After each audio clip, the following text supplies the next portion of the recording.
Hello friend, how is it going? Welcome back to Toyota Maintenance YouTube channel. This is 2006 Toyota Highlander Hybrid.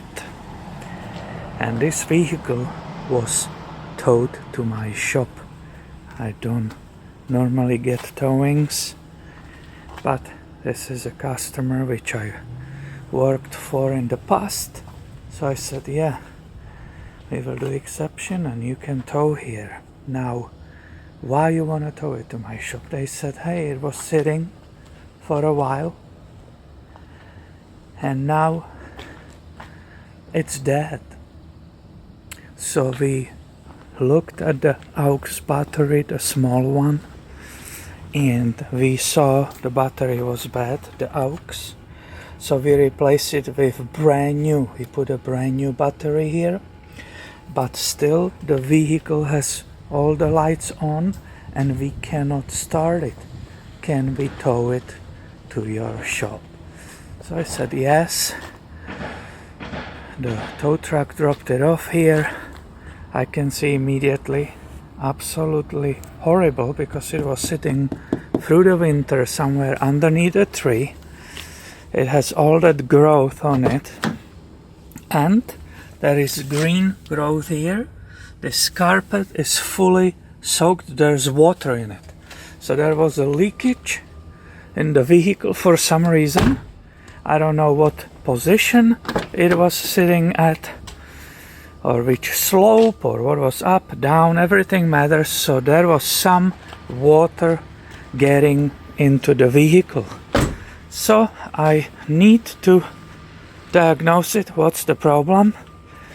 And I have here through the jumper, this is the jumper spot, it's positive, negative, it's here on the strut, or you can hook yourself directly to the plus and minus, right? I have a battery maintainer, so I can run some diagnostics.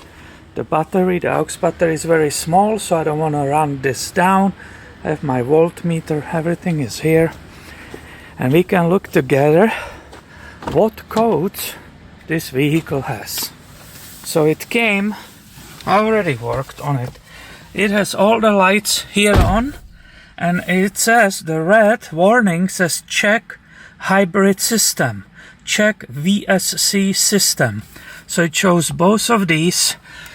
When I step on the brake pedal and I turn the ignition, it won't start. It also, they almost ran completely out of the gas, and as you know, both of these are absolute no-no.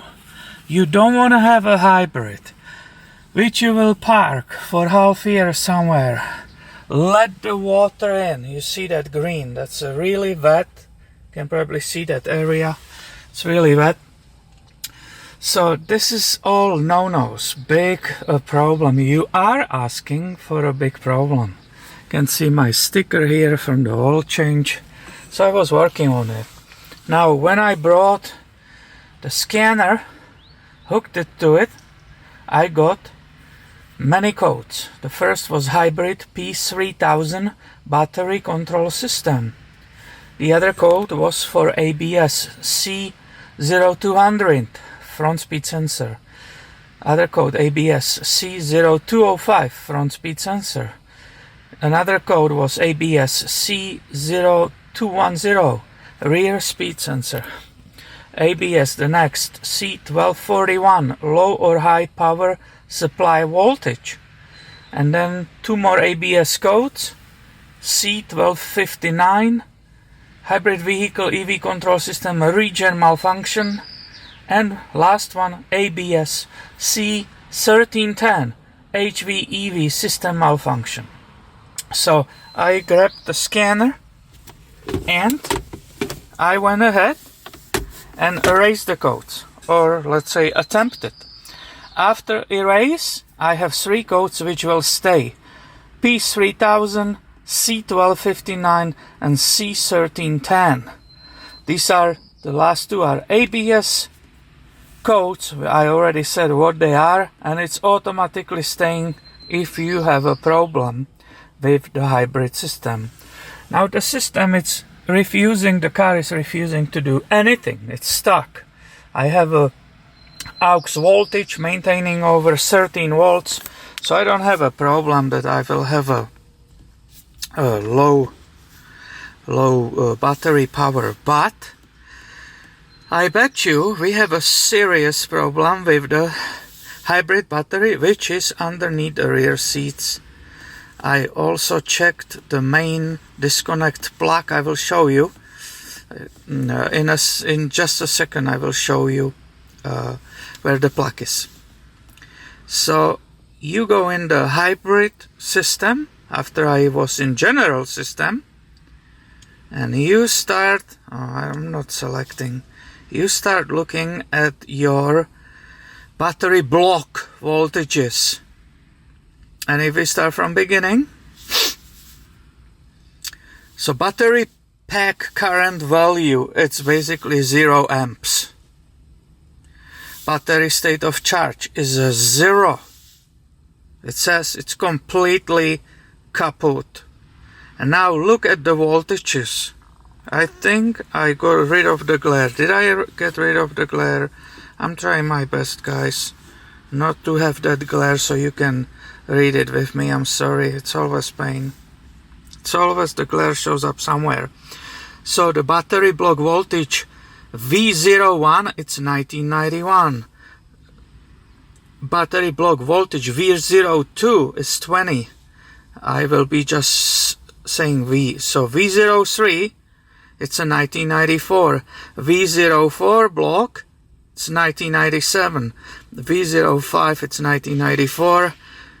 V06, it's 20. But look at the problem. V07 has only 4 volts, and V08 has only 1.2 or 1.17 volts. So we have 2 blocks which are completely kaput. Therefore, no matter what you will try to do with this car, it will never start, it will never work. This is the way its software is set up. V09, again, it's good, 1984, V10, 1994, V11, 1994, V12, 1984, V13, 1991, V14, 20.04, V15, 1987. So, aux battery voltage 12.2, I believe I maintain higher, but whatever.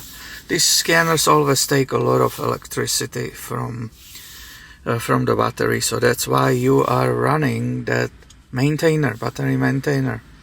Now, basically what we see, we have a problem. The temperatures are good. Here it's in Celsius. Not sure why I don't have it in Fahrenheit, but the temperatures are fine. It's not overheating or anything. So basically, guys, this hybrid battery which is underneath the rear seats needs to come out and needs to be replaced. There are 2 blocks which are completely kaput. This vehicle is stuck here. It will not move. It will do nothing. Doesn't matter if you think you will put more gas and it will start or something. Now with this red warning light, you are basically finished. This is done. It has to be fully serviced. Now the question is, if I call Toyota, what will be the current price?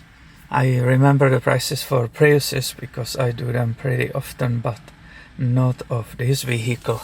The battery in this Highlander is underneath the receipts. It looks completely different. It's completely different design than it is in the Priuses. Now we know it's not a computer because all the data, everything is legit here. It's not a hybrid battery computer. It's just the blocks. You can see here battery block minimum voltage. It's that number 7, I believe, and the max it's over 20. So we are basically clear that there is a problem with the hybrid battery and it needs to be replaced. Of course, you know me, I'm very thorough, so I used the owner's manual and I checked every single fuse which is related to the hybrid system. You have 3 fuse boxes here in the engine bay, and there is one more fuse box where are also fuses for hybrid, and they're right behind this cover, so you can open that. It's always in the owner's manual. Now I will leave all these windows open. I will open even this, the rear, so the vehicle can dry. I don't know what the owners will decide to do with it, but that depends how much the battery, the hybrid battery will be. I said I will show you where it is. So this is the access. Toyota says it's not for you. That's that switch, the orange switch. That's a main disconnect from the hybrid battery, but that's for us. And the hybrid battery, it's here.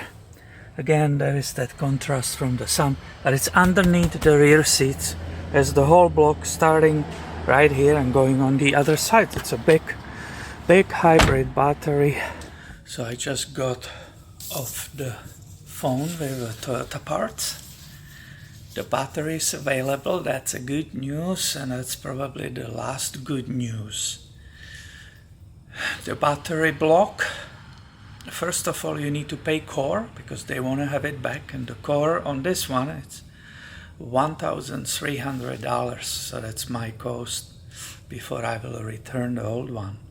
But unfortunately the battery pack, the whole thing, with a tax, it's approximately $5,500. I knew it will be more expensive than Prius, but I didn't expect this. Plus, apparently, they just did it at the Toyota dealer. Like a month ago, they did one, a Highlander like this. They also replaced the relay, hybrid relay assembly, which I'm assuming is the ECU. And that's additional $550. So basically just the parts are $6,000, and if you look outside and you saw the condition of that vehicle, I don't think this is even worth $6,000, because we said it has 180,000 miles on the odometer. The leather interior may be nice, but it smells like mold because I guess it leaked in and it was fully shut, closed. This will take a lot of cleaning.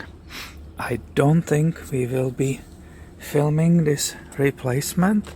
I think this vehicle is finished because it's not worth throwing $7,000 on it. I hope many of you will find this video helpful. If you do, please give it a thumb up and stay tuned. I have way more coming your way soon. Thank you for watching and have a great day, my friend. Actually, believe it or not, I feel that mold in my throat. That's a problem with our occupation. Sometimes we are exposed to this bad stuff.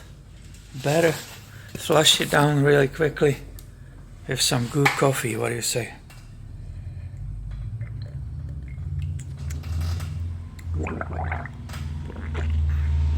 Trying to wash it off from my pipes. Okay, I will see you later.